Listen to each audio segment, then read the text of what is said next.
Hey, what's up, guys? This is Trav here. This is going to be part two of the Build Your Own Perimeter series. In this part, we're going to cover the construction of the diggers that we're going to be using. These diggers work on console, and they also work on Java. They're going to be based off of a design that's a few years old by XCOM, and I'll link his channel in the description. Before we get into the construction, make sure you leave a like on this video and subscribe for more PlayStation-friendly Minecraft content. This is going to be a four-way or three-direction digger. It's going to go down and back, but it's also going to advance over to the side. It's going to use, as you can see behind me, two duping assemblies with a flying assembly in between pushing and pulling. And then on the sides of each side of the perimeter is going to be a station. One station is going to push everything over and then send it back, and then the other station is just going to return the whole machine assembly. All right, and then advance itself forward one. Okay, so that's going to be the whole deal. Now, let's see. Try this a couple times. Explaining and building at the same time could be a little tricky, but let's get into this. First thing we're going to do is let's move over here a little ways and give ourselves enough room to start building. Get rid of all these. What I want to do in this video is not only explain how to build it, but how it works, because I don't think that's covered enough on YouTube. So I might be referring back to older statements a few times, repeating things, because I want to make sure I get the point across. So to start with, what we know with our two duping rigs is that they can be pushed over to the side as long as they're pushed from the opposing side of the TNT. So as long as they're pushed from this side, they can be pushed over. Furthermore, in order to push them over, we need to not only push the slime block, but we also need to push the cart and the rail. Alright, so that means we're going to need two pistons to push the dupers over. Alright, so on this side and this side, we got two duping assemblies. So we need, and then we're going to need to push the flying machine over. We could do it from up here. So long as the flying machine is held in position, it can be pushed over just like that. So we're going to need pretty much this assembly to push everything over. Alright, so to start, we're going to place two normal pistons to push the leading duper over.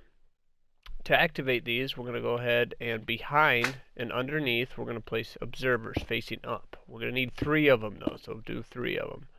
Connect all this with slime blocks, and then put another piston on the top. So then that one is going to be pushing the flying machine over this slime block here.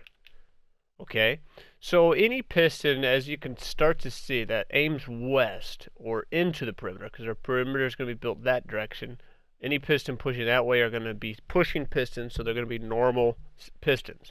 Any facing to the east are going to be pulling pistons, so they're going to be sticky pistons. Okay?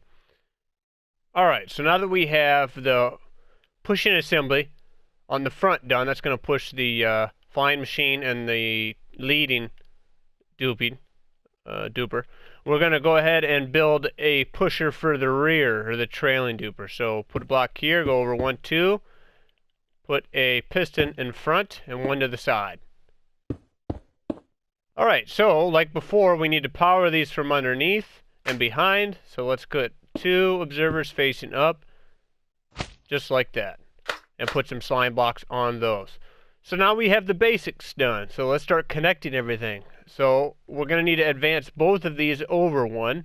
So to do that, we can have pistons facing into them like this. And let's put one up here. So these pistons, once they're advanced forward, are going to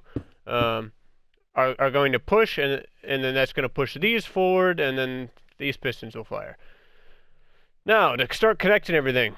On top of this piston, go up 1, 2, and then go over 1, 2, 3, 4, 5. So that's going to have 5 blocks all on the top there. And yeah. Okay, so a normal piston on the end, and then an observer down here to charge that piston. Okay? And then an observer up top here to charge that piston. Alright, so then what we're going to do is down here we're going to put a slime block on the side and an observer facing into that slime block here. That's going to activate that piston. So then what this is going to do is going to come up 1, over 1, up 1, and to the inside 1. So that's going to connect to that. Alright. So what we need is we're going to have a block here, sticky piston into it, and that's going to pull this over. This is going to move backwards, advance, and then pull everything over. So we don't want it to move anything right now. So for now, we're going to get rid of this slime block. Put a slime block on the back. We need to power it. Observer facing in, just like that. And then we can put this slime block back. We're going to have to pull this assembly over. So once again, backwards with this piston. This is going to be the piston that's going to start everything. That upwards facing observer on our fine machine is going to energize this piston first. So it's going to pull this over, creating a one space gap. And then that's going to pull that over. That's going to fire everything, bring everything over. Alright, so to finish connecting everything, this needs to be 1 on top, 2, 3, 4 over. Alright, there's going to be a sticky piston facing into that, just like that. And this is going to have a slime block underneath and a normal piston out to the side here. And we need to energize this slime block. For now, I'm going to get rid of that one so it doesn't move. Piston facing in. Put that slime block back. Here, we're going to... okay, so now we need to connect this part to this part. So we'll put a normal piston here, all right, and then we're going to put a an observer on top of that, just like that. Okay, so back here, slime block, slime block. So now that's all connected. We're going to come backwards, 1, 2, 3. So it's going to be 4 total. Down 1, and then a normal block here. So what this does is when this fine machine and duper go into the station, they're going to crash into that block, and they're not going to be able to bring it with it since it's not a slime block. And by crashing here, they hit their push limit and they can't go any further. Alright, so we also need to put one here so that the fine machine doesn't get stuck against that slime block. Alright, so we just about got this thing cooked. We're going to move over with a slime block here, one next to it, normal piston here, an observer powering it with a normal block there. And what that's going to do is that's going to extend and update this observer to send the machine back down the perimeter. Okay, so that is the entire sending station and advancing station completed. Alright, so what we need to do now is we need to build our dupers and flying machine. So to do that, we're going to go off of here, go out 1, 2, or 3, and then out 1, 2, 3. Yeah, 1, 2, 3, 1, 2, 3. We can get rid of these.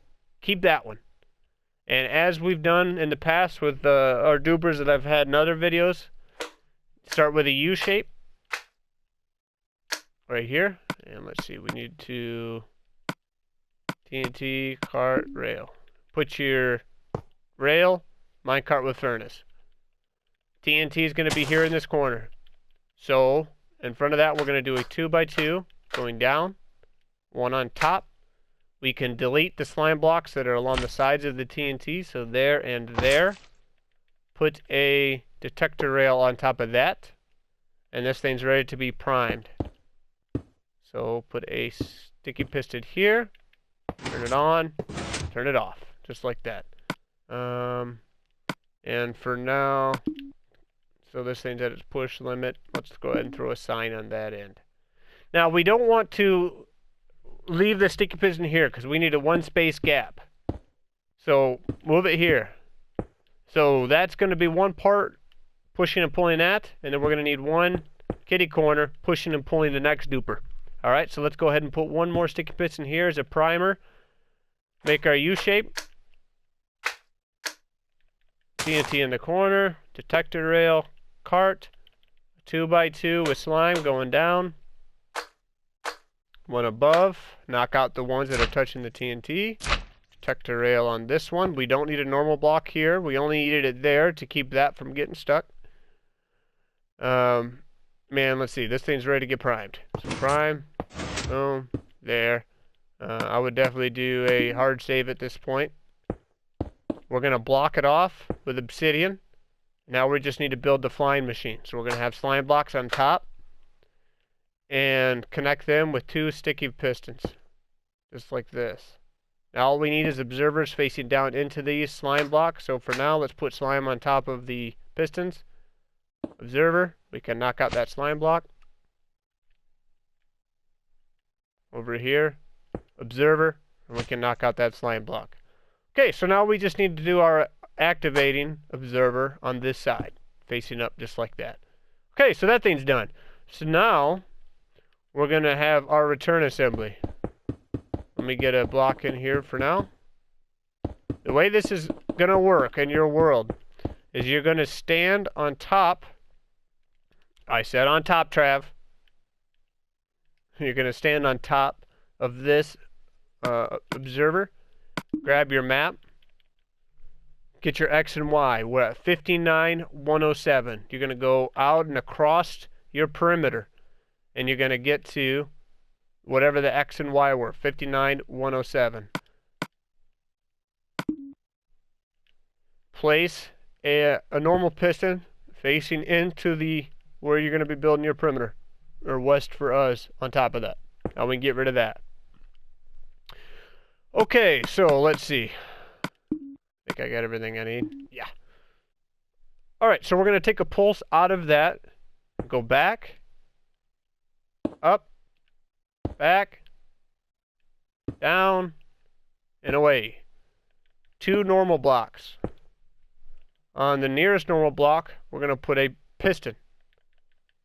Slime block. And just like before, every piston facing west or towards the inside of the perimeter are going to be normal block or normal pistons, and all the ones facing the opposite direction will be sticky. All right, so where were we? So now we're going to connect these up. We're going to put a normal block here, sticky piston on top, observer on top of that slime to activate that. Beautiful. And then what we need? A slime block here. We need another sticky piston here with an observer underneath to power that one. And then that's going to get a slime block and an observer facing into it. Like this. And a sticky piston on the side. So now to connect everything up, we're going to do slime, 1, down, over, to the back of that piston. So now it's all connected. And with that, we have our return station completed. Alright, so do yourself a hard save. And then let's come back here and see if this thing works. So we can get rid of our obsidian. And as we can deduce at this point, we need to first send the assembly to the return station. So that way first. Because if we send it there, it's going to be pushed over, and then it's going to fly right back past that on the next go.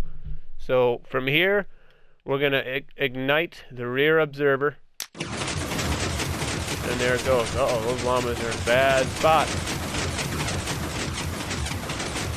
Those all advance over one. Perfect. This comes back. Let's see if this all works.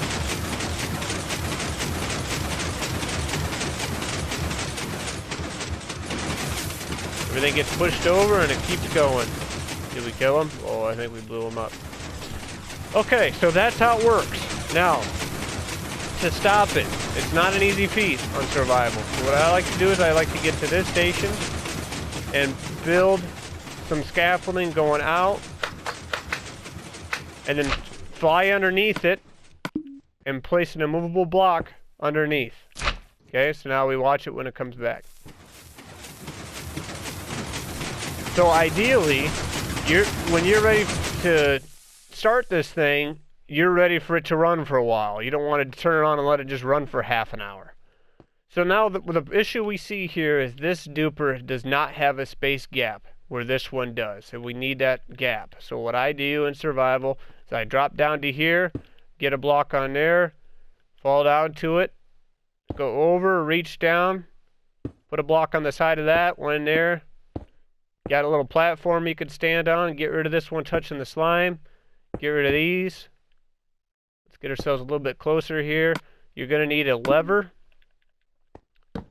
Push it, break the piston, not the lever, and then come back over here, get another sticky piston, put it underneath there. And then you could break stuff as you work your way back.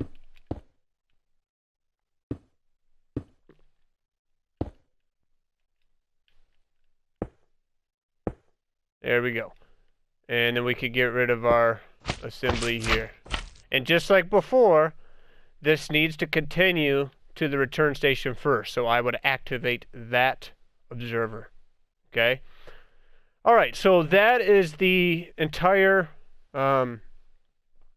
machine built.